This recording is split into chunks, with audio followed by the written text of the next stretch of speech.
ಇಲ್ಲ, ಈಗ ಸದ್ಯಕ್ಕೆ ಏನಿಲ್ಲ, ಮುಗಿದಾಯಿತು, ರಾಯ್ ಹೋಗಿದ್ದಾಯಿತು. ಇನ್ನು ಅದನ್ನು ನಮಗೆ ಜೀರ್ಣ ಮಾಡೋದಕ್ಕೆ ಸ್ವಲ್ಪ ಕಷ್ಟ ಇದೆ. ನಮಗೆ ಏನು ಮಾಡಬೇಕು ಅಂತ ಗೊತ್ತಿಲ್ಲ. ಲೆಟಸ್ ವೆಯ್ಟ್ ಮಾಡೋಣ, ಫ್ಯಾಮಿಲಿ ಎಲ್ಲ ಏನು ಡಿಸೈಡ್ ಮಾಡ್ತಾರೆ ಮುಂದಕ್ಕೆ ಏನು ಅಂತ. ಈಗ ಹೇಳೋವಂಥದ್ದು ಏನೂ ಇಲ್ಲ, ನಮಗೆ ಹೋಗ್ಬೇಕಾಗಿರೋರು ಹೋಗಿದ್ದಾರೆ. ಇನ್ನೊಂದು ಡಾಕ್ಟರ್ ರಾಯ್ ಇರಲ್ಲ ನಮ್ಮ ಕನ್ನಡ ಎಲ್ಲಾದರೂ ಆಗಲಿ. ರಾಯ್ ಅವರು ತುಂಬ ಎಕ್ಸೈಟಿಂಗಾಗಿ ಬರೋರು. ಆ ರಾಯ್ ಇನ್ನಿಲ್ಲ, ಅಷ್ಟೇ ನಾನು ಹೇಳಕ್ಕೆ ಬಯಸ್ತೀನಿ. ನನ್ನ ಹತ್ರ ಮಾತಾಡಿದ್ದು ಜಾನ್ವರಿ ನನ್ನ ಹತ್ರ ಲಾಸ್ಟ್ ಮಾತಾಡಿದ್ದು 30ನೇ ತಾರೀಕು ಬೆಳಗ್ಗೆ 10:40ಕ್ಕೆ ಮಾತಾಡೋರು. ನಾನು ಇರಲಿಲ್ಲ, ಇಲ್ಲ ಊರಲ್ಲಿ ಇರಲಿಲ್ಲ, ನಾನು ಥಾಯ್ಲೆಂಡಲ್ಲಿದ್ದೆ, ಮದುವೆಗೆ ಹೋಗಿದ್ದೆ. ನೀನು ಯಾವಾಗ ವಾಪಸ್ ಬರ್ತೀಯ ಅಂದರು. ನಾನು ನಾಳೆ 7 ಗಂಟೆ ರಾತ್ರಿ ಬರ್ತೀನಿ ಅಂದೆ. ಸರಿ, ನೀನು ಬಾ ಮಾತಾಡಬೇಕು ಅಂದರು, ಅಷ್ಟೇ. ಅದರ ಬಗ್ಗೆ ಏನು ಮಾತಾಡಿಲ್ಲ, ಅವತ್ತೇನು ಮಾತಾಡಿಲ್ಲ, ಏನು ಚರ್ಚೆ ಮಾಡಿಲ್ಲ. ನಾನು ಯಾವಾಗ ಬರ್ತೀನಿ ಅಂದರೆ ಒಂದು 2-3 ಸತಿ ಕಾಲ್ ಮಾಡಿದ್ರು. ನಾನು 2-3 ಸತಿ ಇದನ್ನೇ ಹೇಳಿದೆ, ಅಷ್ಟು ಬಿಟ್ಟರೆ ಇನ್ನೇನು ಮಾತಾಡಿಲ್ಲ. ಅವತ್ತು ನನಗೆ 4 ಗಂಟೆ 8 ನಿಮಿಷಕ್ಕೆ ಗೊತ್ತಾಯಿತು. ಅವತ್ತು ನಾನು ಅಲ್ಲಿಂದ ಹೊರಟೆ, ಬೆಳಗ್ಗೆ 6 ಗಂಟೆಗೆ ಬಂದೆ, ಲ್ಯಾಂಡ್ ಆದ ಬೆಂಗಳೂರು. ಅವರು 27ನೇ ತಾರೀಕು ಬೆಂಗಳೂರಿಗೆ ಬಂದಿದ್ದರು. ಜಾನ್ವರಿ 27ನೇ ತಾರೀಕು ಬಂದಿದ್ದರು. ಅವರು ಕಾನ್ರಾಡ್ ಹೋಟ್ಲಲ್ಲಿದ್ದರು.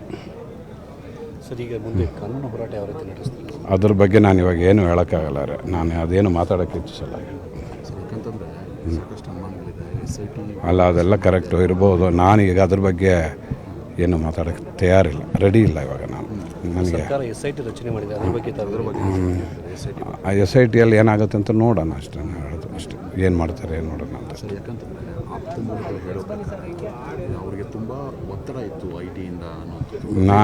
ನಾನು ಆ 3 ದಿವಸ ಇಲ್ಲಿ ಇರಲಿಲ್ಲ, ಅದೇ ಆಗಿರೋದು. ನಾನು ಆ 3 ದಿವಸ ಅಲ್ಲಿ ಮದುವೆಗೆ ಹೋಗಿದ್ದೆ. ಅವರಿಲ್ಲಿ 27ನೇ ತಾರೀಕು ಬಂದರು, ನಾನು 28ನೇ ತಾರೀಕು ಬೆಳಗ್ಗೆ ಮದುವೆಗೆ ಹೋದೆ. ನಾನು ಇರಲಿಲ್ಲ ಇಲ್ಲ. ಹೌದು. ದುಡುಕಿನ ನಿರ್ಧಾರವನ್ನು ತೆಗೆದುಕೊಳ್ಳೋದಕ್ಕೆ ಏನು ಕಾರಣ ಇರ್ಬೋದು ಸರ್? ಯಾಕಂದರೆ ನೀವು ತುಂಬ ಹತ್ತಿರ ನೋಡಿ, ಇವತ್ತು ಸನ್ನಿವೇಶ ಸರಿ ಇಲ್ಲ ನಾನು ಮಾತಾಡೋದು. ಇಲ್ಲ, ಈಗ ಸದ್ಯಕ್ಕೆ ಏನಿಲ್ಲ, ಮುಗಿದಾಯಿತು, ರಾಯ್ ಹೋಗಿದ್ದಾಯಿತು. ಇನ್ನು ಅದನ್ನು ನಮಗೆ ಜೀರ್ಣ ಮಾಡೋದಕ್ಕೆ ಸ್ವಲ್ಪ ಕಷ್ಟ ಇದೆ. ನಮಗೆ ಏನು ಮಾಡಬೇಕು ಅಂತ ಗೊತ್ತಿಲ್ಲ. ಲೆಟಸ್ ವೆಯ್ಟ್ ಮಾಡೋಣ, ಫ್ಯಾಮಿಲಿ ಎಲ್ಲ ಏನು ಡಿಸೈಡ್ ಮಾಡ್ತಾರೆ ಮುಂದಕ್ಕೆ ಏನು ಅಂತ. ಈಗ ಹೇಳೋವಂಥದ್ದು ಏನೂ ಇಲ್ಲ, ನಮಗೆ ಹೋಗ್ಬೇಕಾಗಿರೋರು ಹೋಗಿದ್ದಾರೆ.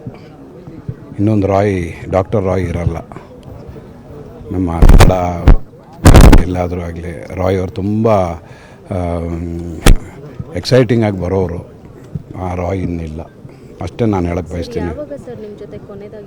ನನ್ನ ಹತ್ರ ಮಾತಾಡಿದ್ದು ಜಾನ್ವರಿ ನನ್ನ ಹತ್ರ ಲಾಸ್ಟ್ ಮಾತಾಡಿದ್ದು 30ನೇ ತಾರೀಕು ಬೆಳಗ್ಗೆ 10:40ಕ್ಕೆ ಮಾತಾಡೋರು. ನಾನು ಇರಲಿಲ್ಲ, ಇಲ್ಲ ಊರಲ್ಲಿ ಇರಲಿಲ್ಲ, ನಾನು ಥಾಯ್ಲೆಂಡಲ್ಲಿದ್ದೆ, ಮದುವೆಗೆ ಹೋಗಿದ್ದೆ. ನೀನು ಯಾವಾಗ ವಾಪಸ್ ಬರ್ತೀಯ ಅಂದರು. ನಾನು ನಾಳೆ 7 ಗಂಟೆ ರಾತ್ರಿ ಬರ್ತೀನಿ ಅಂದೆ. ಸರಿ, ನೀನು ಬಾ ಮಾತಾಡಬೇಕು ಅಂದರು, ಅಷ್ಟೇ. ಅದರ ಬಗ್ಗೆ ಏನು ಮಾತಾಡಿಲ್ಲ, ಅವತ್ತೇನು ಮಾತಾಡಿಲ್ಲ, ಏನು ಚರ್ಚೆ ಮಾಡಿಲ್ಲ. ನಾನು ಯಾವಾಗ ಬರ್ತೀನಿ ಅಂದರೆ ಒಂದು 2-3 ಸತಿ ಕಾಲ್ ಮಾಡಿದ್ರು. ನಾನು 2-3 ಸತಿ ಇದನ್ನೇ ಹೇಳಿದೆ, ಅಷ್ಟು ಬಿಟ್ಟರೆ ಇನ್ನೇನು ಮಾತಾಡಿಲ್ಲ. ಅವತ್ತು ನನಗೆ 4 ಗಂಟೆ 8 ನಿಮಿಷಕ್ಕೆ ಗೊತ್ತಾಯಿತು. ಅವತ್ತು ನಾನು ಅಲ್ಲಿಂದ ಹೊರಟೆ, ಬೆಳಗ್ಗೆ 6 ಗಂಟೆಗೆ ಬಂದೆ, ಲ್ಯಾಂಡ್ ಆದ ಬೆಂಗಳೂರು. ಅವರು 27ನೇ ತಾರೀಕು ಬೆಂಗಳೂರಿಗೆ ಬಂದಿದ್ದರು. ಜಾನ್ವರಿ 27ನೇ ತಾರೀಕು ಬಂದಿದ್ದರು.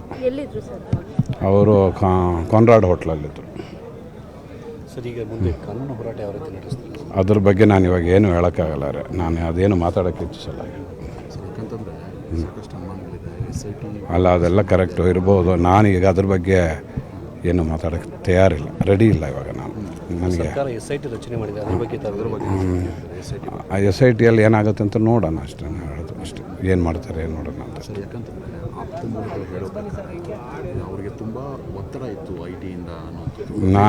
ನಾನು ಆ 3 ದಿವಸ ಇಲ್ಲಿ ಇರಲಿಲ್ಲ, ಅದೇ ಆಗಿರೋದು.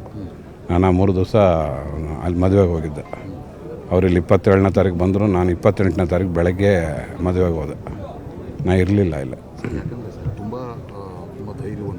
ಹೌದು. ದುಡುಕಿನ ನಿರ್ಧಾರವನ್ನು ತೆಗೆದುಕೊಳ್ಳೋದಕ್ಕೆ ಏನು ಕಾರಣ ಇರ್ಬೋದು ಸರ್? ಯಾಕಂದರೆ ನೀವು ತುಂಬ ಹತ್ತಿರ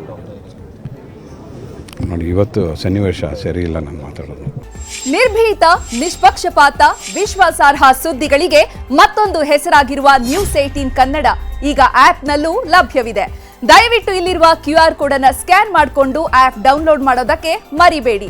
ನಿಮ್ಮ ಬೆಂಬಲ ಹೀಗೆ ಸದಾ ನಮ್ಮೊಂದಿಗಿರಲಿ. ಧನ್ಯವಾದ.